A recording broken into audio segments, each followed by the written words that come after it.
eyes wide open. You think the Appalachian Mountains are just peaceful trails and stunning views? Well, they can be. But deep in these woods, some have a different experience. Don't forget to subscribe and like for more content, and let's get into it. If you think you heard something, no you didn't. If you think you heard something, no you didn't. If you live in Appalachia and you think that you heard something, if you think you heard something in the woods, no you didn't. At the time, I'm pretty sure my husband and I saw a flesh pedestrian. And also a little bit of context to preface the story. My husband and our friend that we were with this particular night has seen this figure before on this same road. So it's back at the beginning of the summer. It's late at night, about 1 o'clock in the morning. My husband and I are driving around with a couple of our friends. We're going down this long road with no cell signal in the middle of the Appalachian Mountains, which is also the road that our friend's house is on. So we have to go down there to drop him off either way. So we're driving around and my husband is driving. I'm in the passenger seat and our two friends are in the back. My husband starts talking about this thing that his friend and him had both seen about a year prior to this happening. As they're talking about this, we're just all kind of laughing it off, dismissing it, not really thinking too much of it.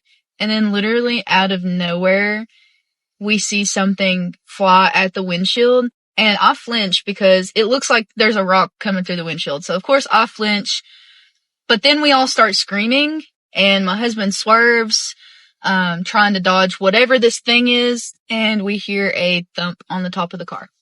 So we stop for a second, trying to make sure that we didn't hit an animal or that we didn't hit a rock or anything, trying to come up with a reasonable explanation as to what just happened. There's nothing in the road, there's nothing on the side of the road, and there's nothing seeming like we had hit anything or like given any evidence as to we hit something. We end up speeding down this road because as we're all talking about it coming down from everything that happened, we all realized that this was the same thing that my husband and our friend had seen. All I can tell you about it, and how it looked from my perspective was it was about 4 feet tall. It was crouching and it had wings. It didn't have any fur or feathers and its skin was like a really light gray white color. And it looked like human skin. I tried to chalk it up into being a bird. You know, we have a lot of big birds down here in the Appalachian Mountains. I thought it maybe could have been an owl or something, but it didn't have any feathers and it didn't have any fur. It had just like skin. So I don't really know what we saw, but I got a really uneasy feeling after that happened. And it all happened so fast too, which was the craziest part. It literally all happened within probably 3-4 seconds. But yeah, it really scares me talking about it. And it scares me even more because we frequent that road. We go down there a lot to get our friend and take him back home. And a lot of the times we are coming back out of that road at nighttime. I'm just really scared that we're going to see it again. And I really don't want to. But yeah, if any other fellow Appalachian has any idea what that could be, please let me know. I'm really into all of the spooky, scary stuff that happens here in the Appalachian Mountains, but at the same time, it also really, really scares me. But if anyone knows what that thing could have been, please let me know. I grew up smack dab in the middle of Appalachia, and there's always been a story that's followed my family. And now, as I'm an adult and I can sit back and process it, I realize that it's a story about mimics. When I was younger, I just thought it was folklore. I just thought it was something like a story within my family, but I don't think it really was, and I'm going to tell you some details about it. Disclaimer, a lot of people in my family have had experiences with the little girl, and one of them my dad told me about. For all of my childhood, I remember stories of the little girl, and this little girl was a small child, probably around the ages of 4 to 5 years old, who had long blonde hair and was always said to look like one of my cousins. Again, different people in my family had different experiences with the little girl, but I always remember the stories being that every time they saw her or they saw a glimpse of her, they thought it was my cousin. And I don't remember it being malicious in nature, but I do remember her just popping up in random places, and everyone in my family knew the little girl or had a story of the little girl. So growing up in Appalachia and in the middle of nowhere in a rural community, it's super normal to live around all of your family. So I did that. My house was at the bottom of the hill, and then my grandparents' house was on the top. I had aunts and uncles that surround them, and my cousins. I come from a really big family, so I have tons of cousins, and my mom has 12 brothers and sisters. Anyway, so I remember my dad telling me the story of the one time he had the encounter with the little girl, who again looked like my cousin and had long blonde hair. So he was in the kitchen and there was a window above the sink. He tells me that he was looking out of the kitchen window, and when you looked out, you could see the driveway where we would park our cars, the end of the driveway. And he was looking at the car and he saw the little girl. But again, this looked like my cousin. So when he saw her, he assumed it was my cousin. I believe that I was at school. It was like the middle of a weekday and I was at school, but my cousin at this time wasn't old enough to be in school. So he had thought that she had ran down and was playing around the cars. So he either walks outside or he walks to a window. I can't remember which one. And he calls her name and he was like, "Don't be playing around cars. And do your parents know you're here?" And then he didn't see anything. In fact, it was almost like he saw somebody playing around the cars. And then when he went to go tell them not to, nothing was there. I believe there was a story my grandmother used to tell of she went into the kitchen one day. As she's walking into the kitchen, she sees the back of the little girl. Of course, she sees the long blonde hair, the build of the child, and she thinks it's my cousin. But again, I don't remember anything malicious about the stories because I always think mimics, I think malicious behavior, but the little girl never really was bad, evil, ill intent, I think, from the stories I can remember. So maybe it's not a mimic, maybe it's a spirit connected to my family, not sure. So I just texted my cousin and asked her, "Did you ever see the little girl?" And she responded in all capital letters, yes. So her story goes as follows, which jogged my memory, so now I can say I actually do have an experience with the little girl. My cousin reminded me of the story when she was playing with my other cousin upstairs in what we called the old house. And the old house was a 100-year-old plus farmhouse that my grandparents had lived in later in their life, and then my aunt and my cousins had moved in. So they're upstairs playing Barbies, and the way this was set up was the upstairs was our playroom, and there was toys everywhere, and then downstairs was the rest of the house. So they're upstairs playing Barbies, and they hear a little girl singing, "Ring around the rosy." Another time, my cousin was walking to my grandma's house, and again, my family all lived around the same holler, and she looked over to where my cousin, who the little girl always is said to look like's house, and she sees what appears to be my cousin peeking around the corner, but it wasn't her. She said she thought it was my cousin, but the little girl just turned around, giggled at her, and ran off into the woods. I reached out to another cousin who said he hadn't seen her firsthand, but he remembers stories that his mom had told him about they were walking again up to my grandma's from their house, and they looked over and they saw the little girl who they thought was my cousin just peeking out around the corner of the house and then disappearing. So is the little girl a mimic, or is she just a friendly spirit that's attached to my family that just so happens to look like my cousin? If the little girl is a good spirit, is it common for spirits that have good intention to completely mimic people who are alive in the real world? Is it common for them to mimic their entire body language, their personality, the way they look? Everyone who has seen her or had an encounter with the little girl swears she looks just like my cousin. Something that I do not hear mentioned a lot when it comes to talking about Appalachian folklore is the knocking and the tapping. Things that lurk around in the dark woods outside will do many things to get your attention, and one of those things is knocking on your door. A very direct approach if you ask me, but it does work a lot of the time. But they don't just stop there.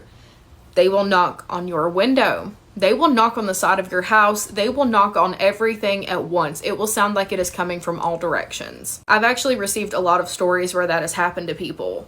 And the reason they do this is because they know that knock is something most people cannot ignore, whether it be a pet trying to get back in the house or someone coming over to visit. Most of the time, if you hear a knock on the door, you are investigating that knock. So my piece of advice is, unless you know someone's coming over, don't go investigate it. And if you do go investigate it, be so sneaky about it and make sure you keep yourself calm.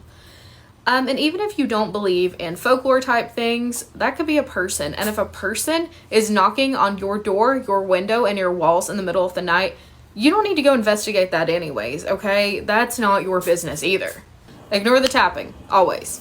It's not your business. Good evening, everyone. This is Catherine Hales Stringfield. When I was 13 in 1984, my aunt bought me a Ouija board for Christmas. I'm sure she went to the local discount store and just grabbed whatever was on the shelves.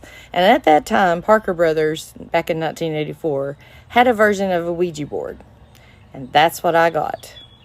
At first, I was like, this is a story. This is a game that doesn't work. I was really upset. I was like, I got the worst one of the whole persons that were there. So, anyway, my best friend and I decided we would try to make this work. And we did. With astounding effects. We were the hit of every slumber party in our town. So, that summer, after I got that Ouija board for Christmas, my friend developed a crush on a boy in town. And I mean, I can tell you that the little Appalachian town that I grew up in there was 13 people in my 8th grade class. We knew every kid in town. It was not even considered a town. It was more like just a mining community. I mean, the school was built in 1927. We didn't have lockers. We had cloakrooms. Not coat room, cloakroom. So anyway, with not a lot of options to us in 1984, we decided we were going to try to impress this boy that she liked with our Ouija board skills. So we invited him up to my house. My mom was inside cooking supper because she was a stay-at-home mom. And we were on our carport. And we were working the Ouija board, and the boy just wasn't having it. He was like, you all are moving that thing. It's not really working. So, trying to save the day, I was like, all right, I dare you. Let's go up on the cemetery behind my house and we'll have a seance. Well, the boy didn't know what the seance was. So, I had to explain. So, as we were walking up to the cemetery behind my house, it's July. It's hotter than the gates of hell. We sit down in a circle, and when we were 4 years old, a little boy had drowned in a pond in Maryluck, across the hill from us. He was buried on the hill behind our house. So, of course, that is who is our go-to person to bring back during a seance to give us a sign and, impress this boy that we have real powers. So we sat in a circle, and we gathered hands, and we asked for the spirit of the little boy to come back and give us a sign if he was with us. And nothing happened. Not even a rustle of a leaf happened. So, feeling desperate, I grabbed both their hands and I said, any spirit that wants to come back, come back. Probably not the best decision I ever made. As soon as I said it, and I asked for a sign, we heard the wind started to blow first. I'm sorry. It was hot. Like I said, it was July. It's almost been 40 years since this happened, and I can tell you exactly how it happened to the T. I still remember everything about it. So, we heard singing. And it was very sing-songy, nursery rhymey, like,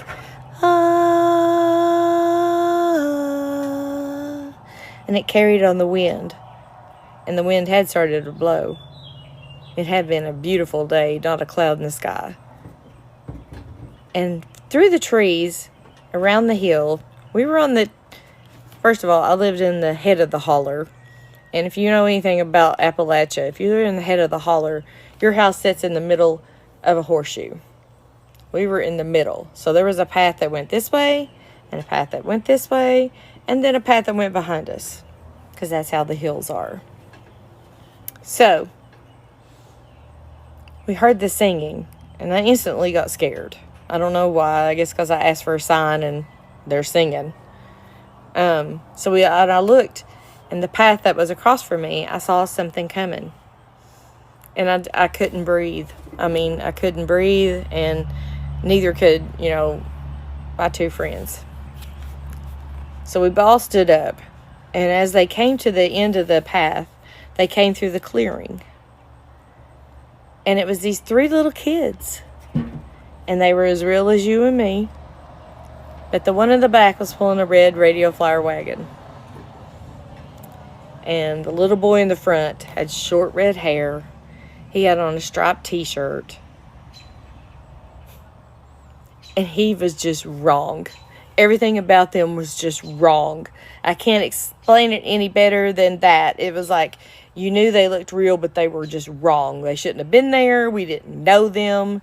And at that time and that era, we knew every kid in town, and we'd never seen these.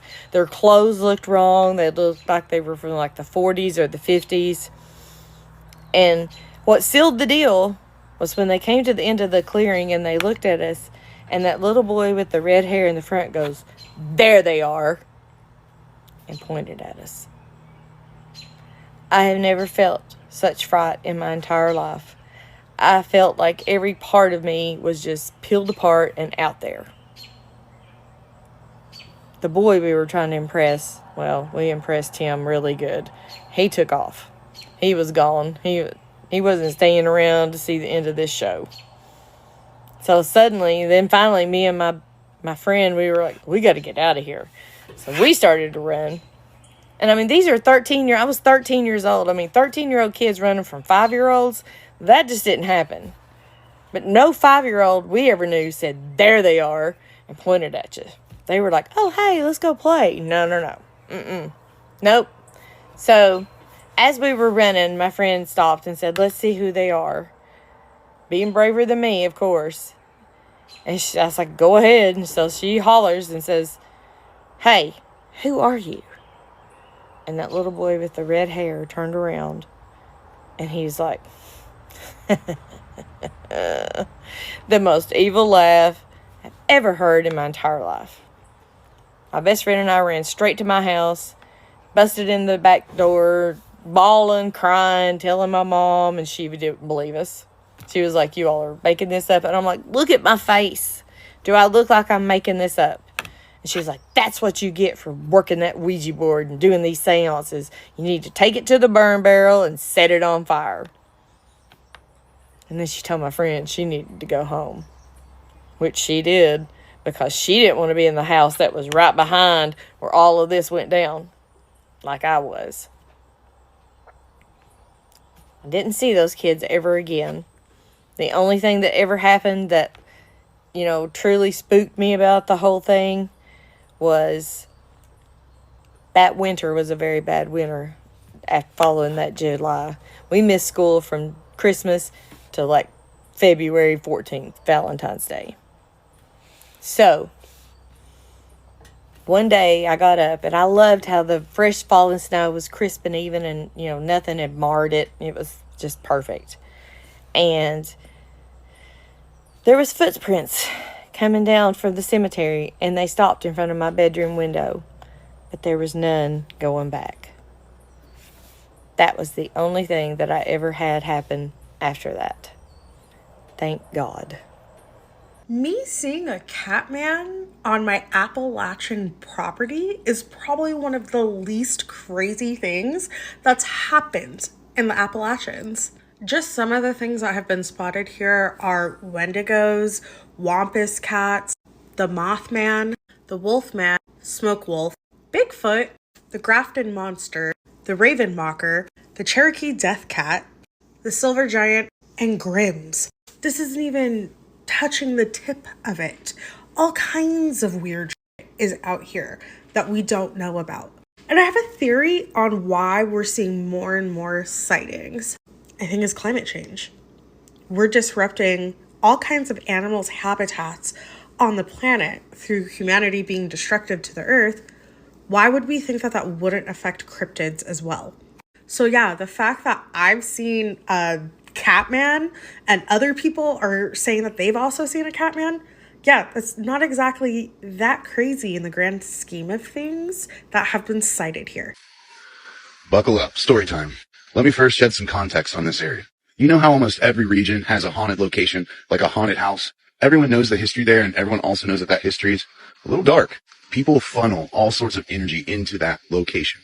The human brain is a very powerful thing, and when enough human brains come together in one idea and focalize in to a certain location, like a haunted house, for example, it can bring forth some things, manifesting entities, with energies. Now, I live in the Appalachian foothills, the gateway to the Appalachian Mountains. I live smack dab in the middle of Wayne National Forest. A lot of native people used to live here, and they were relocated, offsetting an entire way of life, removing native people from their holy lands, native people dying in droves. Well, a lot of them focalized a lot of that energy to bring forth a certain entity that I don't even like saying out loud, but I've seen it, and it was terrifying.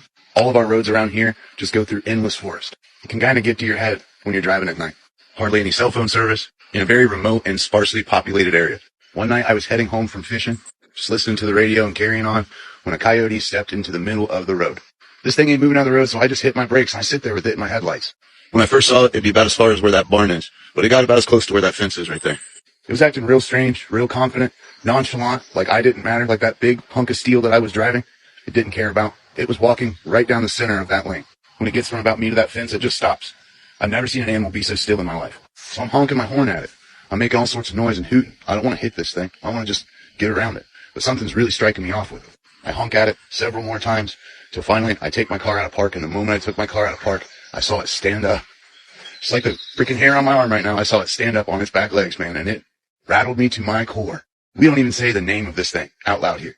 You'll just invoke it. The only thing I thought to do was just accelerate hard and get past it and try not to look at it as I got by. But I could not help but notice it remained perfectly still, except for its head twisting, looking at me as I went by it. I was terrified to look at my rear view. Terrified. I flew down them old coal mining roads and those old wagon trails, man. I was hauling to get home. It never once felt like it wanted to hurt me. Just wanted to make sure that I knew that it was real. As big, as brawny, and as strong as I am, there wasn't a single part of my head that thought that I could win whatever that was. It psychologically dominated me without barely moving. When it stood up, it looked like it had gained like an extra 2 feet, just perfectly still. Welcome to Appalachia. Stay safe. Stay wild. Alright, so anytime I tell people this story, they get really freaked out. So I was in my early 20s and I was living in a house here with a bunch of roommates. It was a 2-story house, but there was also a basement.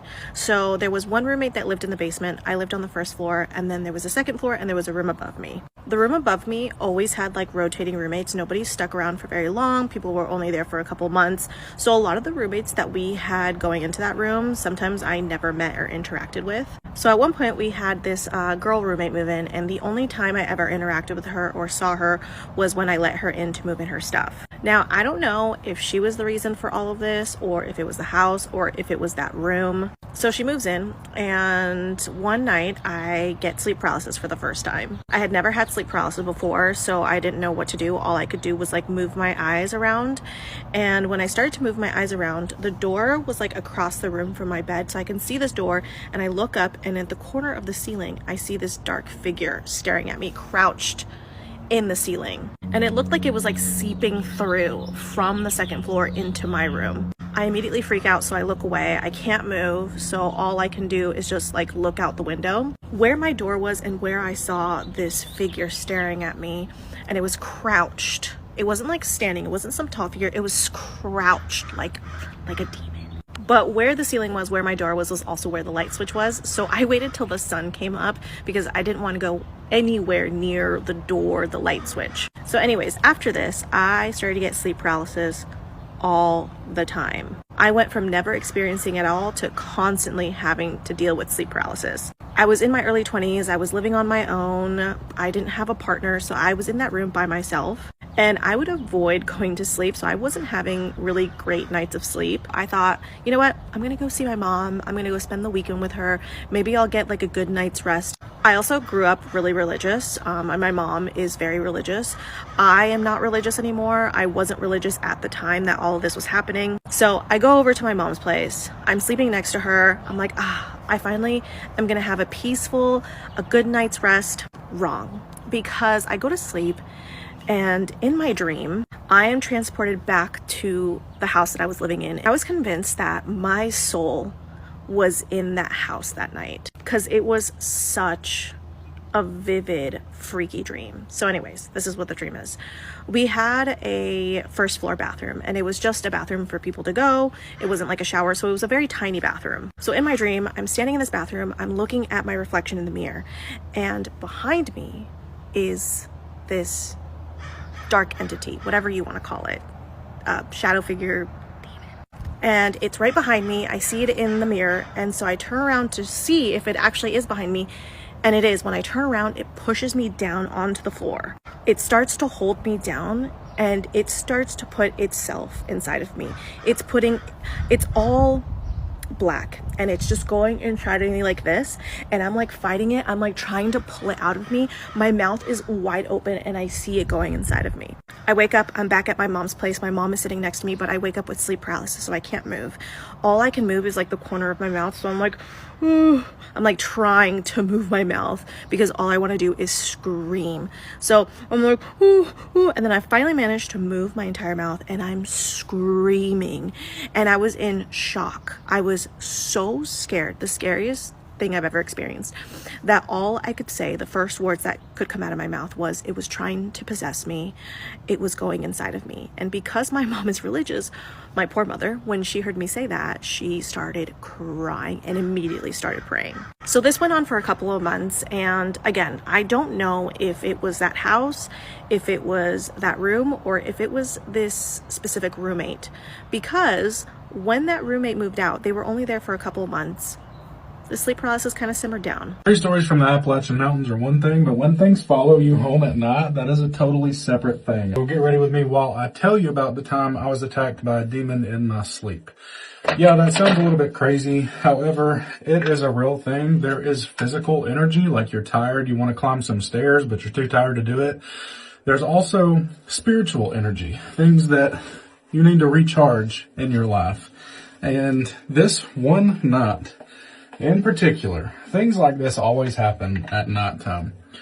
I had been seeing some videos about astral projection, out-of-body experiences, like the movies Insidious, where he goes into the further, and then his spirit gets trapped there, but his body's left here on Earth.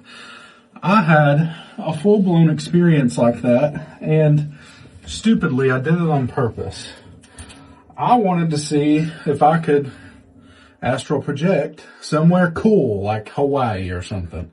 So I watched all these videos knowing dang well that I've always been more in touch with this spiritual side than most people. I don't know if it's because I'm from the Appalachian Mountains or what, but I watched all these videos and I decided I was going to try to do it. I didn't know if it was going to work or not. I thought maybe it would, but I figured it probably wouldn't. So I'm not going to tell you guys how to do it because I don't want anyone to have the experience that I had. I'm getting ready. I'm on a cruise ship. Well, I laid down late at night. It was probably 11 or so at night. And I did the whole shebang, everything that it says for you to do to get ready to astral project. And you're supposed to, when you get to the point of doing it, pull yourself out of your body. I remember vividly doing this. The only thing that I was afraid of was that I had read on Reddit forums of other folks that had done this predominantly the first time they've done it and had dark shadow figures in the room with them. People experience different kinds of rooms.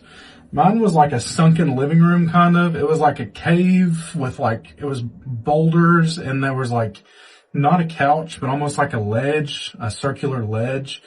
And I woke up in that space out of my physical body. And lo and behold, there were several of those dark shadow figures in that room with me. Of course there was. What other luck do I have? I did read online that if you don't fight those things back, they can take advantage of you and they can take over your body. Why did I think this was a good idea? I still don't know. So, of course, one of them comes over to me and attacks me. And I was obviously petrified because this has to be a demon of some sort. There's no other explanation for it. And the only thing I knew to fight back was to say, "You can't hurt me, I'm a child of God." I remember saying that. I said it in this space multiple times. And then I woke up petrified in my room, and I'm getting chills thinking about this because it was so scary. I have never tried to do it again. For the following 2 weeks after that experience, my entire being was purely exhausted. I mean, I felt like I had run a 20-mile marathon every day for 2 weeks straight. And y'all know I ain't running nowhere. Well, I thought that, no, couldn't have been that. Surely I just dreamed it all up. Y'all, the energy in that space, your spiritual energy is just as important as your physical energy. And I guarantee that thing, me fighting it off, drained me to the point that I was just pure exhausted for 2 weeks. And I will never try to astral project again. Because, I mean, we see things on a linear, but other people, creatures, cryptids, there's no way you can prove that they're not real. So why don't you just assume that they are? That's like we've explored 5% of the ocean, and they still find new species all the time. Same difference. I mean, just because you can't see something doesn't mean that it isn't real. Okay, I'm gonna try this again. So, I finished this video on here, and it's talking about this couple who is renovating a house in the Appalachian Mountains. And I was just like, oh my God, because I'm a sucker for old houses. I love old houses. I would love to do that, but that area, dude. So I decided I wanted to just do a little story time and tell you guys about my experience in the Appalachian Mountains. So anyways, we're going there not by choice for me, because I didn't even realize we were going there. I was with my boyfriend. We were on a trip. We're going to visit his friend. And then he's like, yeah, we were in North Carolina. He's like, we're going to go over the border here into Virginia. And then I see this sign that says like, oh yeah, you're now entering the Appalachian Mountains. And I was like, bro, what the no. And I was like, you realize, dude, that like, I've had like this obsession with this place. It's like not good. Like an obsession of like, how the I'm never going to visit this place. Like, listen to so many podcasts, blurry creatures, TikToks, just everything. Like, everything that there is scary to know about this area, like, I have fully invested my time into researching it, reading about it, listening to podcasts, videos, so you get the drill. And I'm like, maybe it's just not that scary, you know, like, it's not that serious. I'm trying to talk myself out of, like, being scared, obviously. So we get there, and his friend has this big, beautiful brick house on this hill, and it is just absolutely gorgeous. That's one thing I can say about the East Coast, or at least North Carolina and Virginia, where I was. The homes are gorgeous. Like, they actually have character to them. So at first I was like feeling semi-okay. I definitely do think that I'm someone who is really sensitive to the spirit realm. So I'm like, it's not that bad right here. Like, I think that everything is going to be fine. And then we get into this guy's house, and then I'm starting to like, I can feel the panic like rising up in my chest. Like, I can feel something is off. And mind you, at this moment, the sun is starting to set outside. Anyways, we all hang out. I had a lot of anxiety, like the whole evening, but I'm just trying to push through so that my boyfriend can see his best friend. Okay, fast forward in the evening, we're getting ready to go to bed. His best friend's like, you guys can sleep in this room. And it turns out that it's his daughter's bedroom. She's like probably 5 years old. And I'm in the room and I'm like unpacking some of my stuff, just like going through my suitcase, whatever. And this little girl comes up to me. And she's like dead serious, dude. This is what killed me about this area. So she's like, you do not want to look out the windows at nighttime here. And I'm like, oh, really? Why is that? And then she's like, again, so serious. She's like, there's a man that stands outside my window, and sometimes he'll scratch on the window too. And I do my best to not show her like how freaked out I am. And then she's like, and sometimes I see red eyes too if I look out the window out there. And she's like, and there's just always a lot of scary noises outside. And I was just like, oh, well, thank you for letting me know that. That was so kind of you. And I was like, maybe you should go see your mom real quick or whatever. So I shut the door and I'm like, oh my God, I'm like freaking the out, dude. Like just freaking out. Okay, so I'm like freaking out and I'm trying to like close all the blinds in the room and the curtain, and it doesn't help that there's like a couple pieces on the blinds that are broken. And I'm like, great, this is going to be able to look through the window, like regardless. So I was just like, I'm going to do what I always do. Whenever I stay somewhere that I think is haunted, I like myself, dude. Like I probably will take so much melatonin that I go into a coma. Like, so that's what I did. I took like probably 20 milligrams of melatonin, and made it so that I would pass out completely. Like I'm not waking up to crap. And this guy can, if he's real or not. I mean, I believe little kids when they say this stuff, because like she's 5 and kids are more open and susceptible to the spirit realm as well. So like why, I mean, maybe she was funny and wanted to freak me out. I don't know, but I don't think so, dude. So anyways, I take this melatonin. It does take me like forever to fall asleep, but I still fell asleep and I didn't hear shit at night because I don't even think I woke up once to go pee. But we got the out of there in the morning, like so quick. And, yeah, so that was my experience in the Appalachian Mountains. And it wasn't that big. It wasn't that significant, but, I'm not ever testing it again. Ever. So I lived in Colorado for 15 years, and in that 15 years, I spent a lot of time exploring the Rockies, not nearly as much time as I would like to, but enough that I was pretty comfortable going up into the mountains on a regular basis, going on hiking trails, and really just exploring nature, and I had a great time doing that.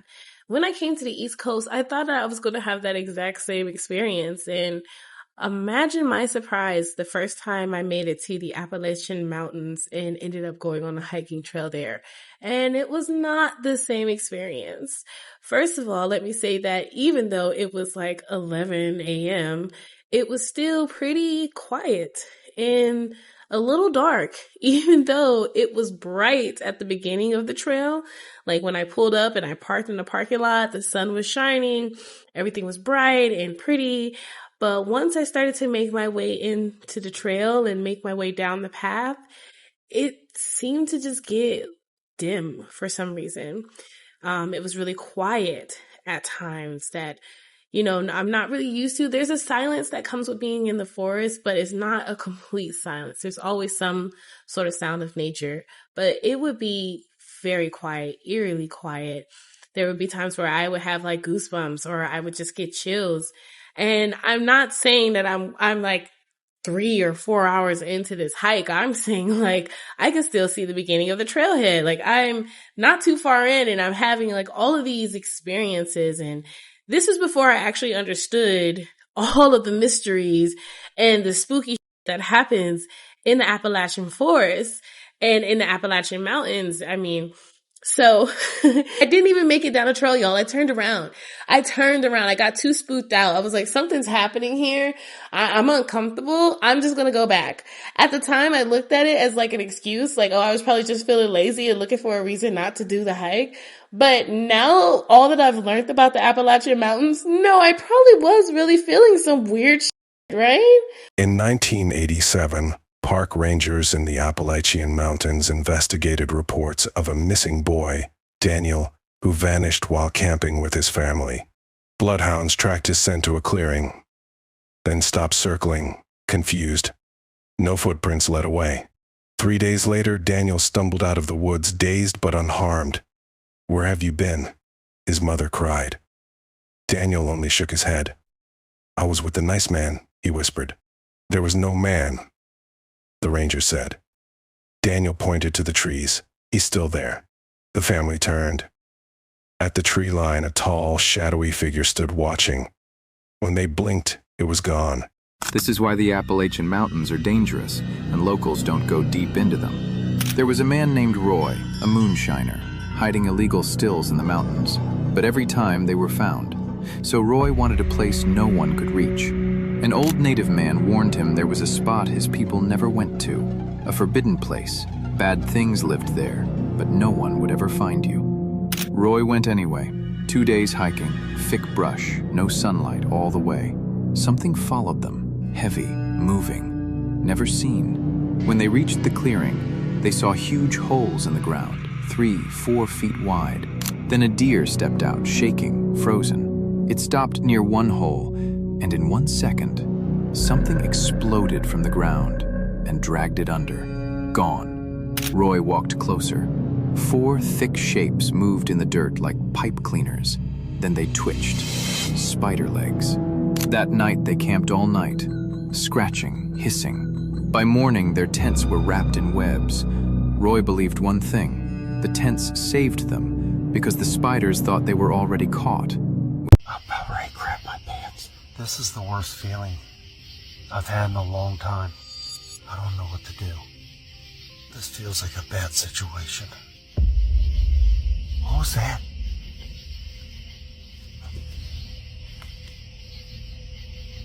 It's back there.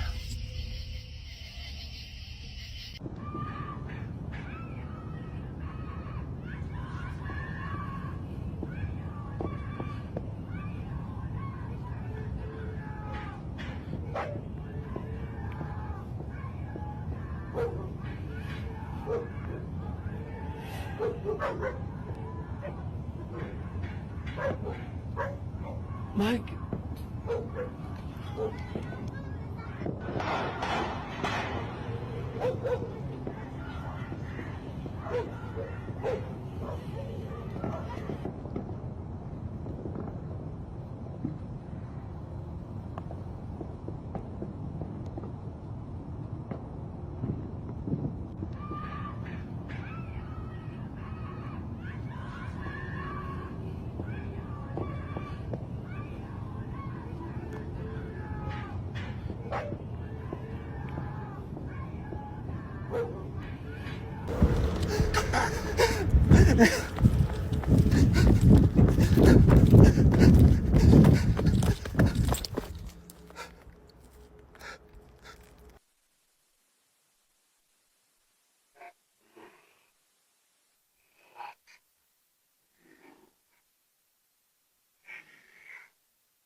If you enjoyed this video, hit subscribe so I can bring you more chilling content. And until next time, stay safe, stay aware, and question everything.